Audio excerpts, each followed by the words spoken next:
Kialanin ang skateboarder judge mula Cebu City na naglalayong palawakin ang surf skating sa bansa, isang bagong kategorya para sa mga Pinoy skateboarders. Kung sino siya, alamin sa ulat ni teammate Bernadette Tinoy.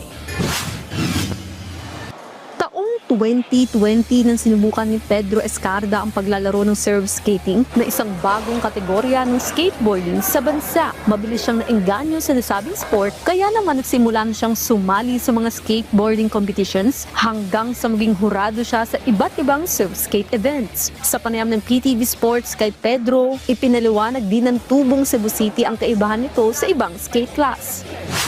Surf skate, klase pa rin siya ng skateboard, pero ito parang ginagamit siya pag usually mga surfer. Pag walang alon, ito yung ginagawa nila. Ginagawa nila sa semento, nagsiskate. Ginagawa nila yung move sa surfing through surf skate. Bagamat pausbong pa lang ang surf skating sa bansa, nakikita ni Pedro na maraming Pilipino ang may potensyal na pagharian ng event, lalong-lalo na kung magsisimula ang mga atleta sa murang edad. Yung larong surf skate sa Pilipinas, palaki ng palaki. Siguro mga next 2 years or 3 years from now, may mga malalaking kompetisyon na ganito.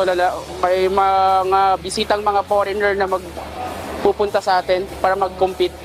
Lubos din ang pasasalamat ni Pedro sa Skate Pilipinas dahil sa pagkakabilang ng surf skate category sa nakaraang Skate Tour Valenzuela 2025.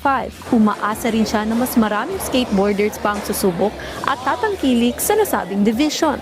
Kung porsigido ka talaga maglaro, hindi na magbabase sa quality yan eh. Basta porsigido ka lang na matuto. Dadaan sa training.